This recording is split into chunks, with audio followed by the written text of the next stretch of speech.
और आइए अब बात किसान आंदोलन की। किसान आंदोलन का आज 23वां दिन है। अन्नदाता अपनी मांगों को लेकर डटे हुए हैं, अड़े हुए हैं। वहीं आपको बता दें, सुप्रीम कोर्ट की तरफ से भी इस मामले को सुलझाने की कोशिशें अब तेज हो गई हैं।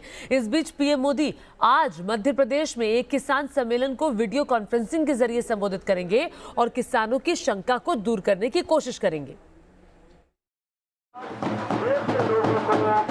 कृषि कानून को लेकर किसानों के विरोध के बीच पहले दिन से सरकार यही कह रही है कि ये कानून अन्नदाताओं के हक में है, लेकिन किसान है कि इस कानून को वापस लेने की मांग पर अड़े हैं। सरकार की तरफ से तमाम आश्वासनों के बावजूद उनका आंदोलन खत्म होता नहीं दिख रहा है।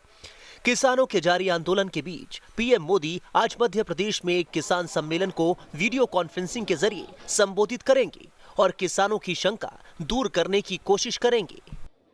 सभी अड़चनें हटाई जा रही हैं। इन दीवारों के हटने के बाद, इन रिफॉर्म्स के बाद किसानों को नए बाजार मिलेंगे, नए विकल्प मिलेंगे, उन्हें टेक्नोलॉजी का ज्यादा लाभ मिलेगा। जो छोटे छोटे जमीन के टुकड़ों पर जिंदगी पालता है, उस किसान का भला होगा। उधर पीएम मोदी ने ट्वीट करते हुए उस चिट्ठी का भी किसानों से जिक्र किया है जो कृषि मंत्री ने किसानों के नाम लिखी है। किसानों से नरेंद्र तोमर ने उस चिट्ठी को पढ़ने की गुजारिश की है। उस चिट्ठी में कृषि मंत्री ने क्या लिखा है, ये आपको आगे दिखाएंगे। वहीं सुप्रीम कोर्ट की चौखट तक पहुंच चुके इस मामले में सुप्रीम कोर्ट सीधे हस्तक्षेप से इनकार कर चुका है। चीफ जस्टिस शरद अरविंद बोबडे की अध्यक्षता में 3 जज गुरुवार को इस मामले की सुनवाई में बैठे। सुप्रीम कोर्ट ने दोबारा सुझाव दिया कि शायद कृषि विशेषज्ञों की मदद लेकर कोई बीच का रास्ता निकाला जा सके।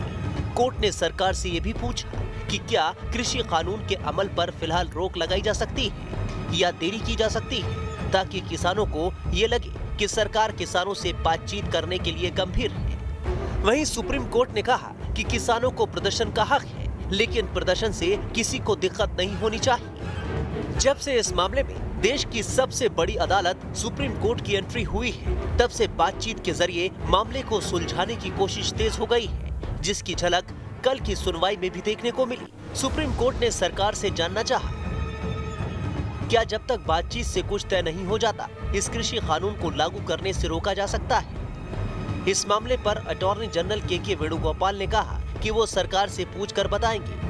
किसानों के वकील एपी सिंह ने कहा कि इस पूरे मामले का समाधान निकाला जाए।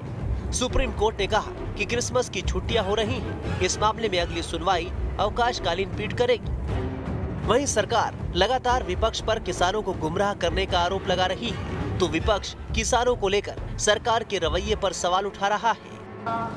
दूसरी तरफ खुद कृषि मंत्री नरेंद्र तोमर के संसदीय क्षेत्र मुरैना से करीब 1000 किसान दिल्ली में आंदोलन कर रहे किसानों को समर्थन देने के लिए पैदल मार्च करते हुए निकल चुके हैं। राजगोपाल पीबी हैं जो इसके प्रमुख हैं, जो इस यात्रा को दिल्ली लेके जा रहे हैं। राजगोपाल जी, हम लगातार कल से आपके संपर्क में हैं। आपको लग रहा है ये यात्रा सार्थक होगी, सरकार आपकी बात मानेगी? अभी तो उद्घाटन के बाद और मीडिया के एक्टिव सपोर्ट के बाद मुझे लगता है कि मैसेज वहां तक जा रहा है, सरकार तक जा रहा है। मेरी बातचीत भी हुई कृषि मंत्री जी से और मैंने उनसे कहा है कि कहीं हम लोग चल के आएंगे, लेकिन कहीं अगर बैठ के बात करने की गुंजाइश हो तो हम बैठ के बात करने के लिए भी तैयार हैं, क्योंकि हम किसी पार्टी विरोध में नहीं है, हम नीति विरोध में हैं। उधर आंदोलन पर डटे किसानों को देश भर से अलग अलग रूप में लोगों का समर्थन मिल रहा है। दिल्ली से 1100 किलोमीटर दूर बिहार से एक साइकिलिस्ट साइकिल चलाकर किसानों को समर्थन देने दिल्ली के टिकरी बॉर्डर पहुंचा। वहीं बागपत के बड़ौद कस्बे में हुई सर्व खाप पंचायत ने किसानों को समर्थन देते हुए बड़ा ऐलान किया है।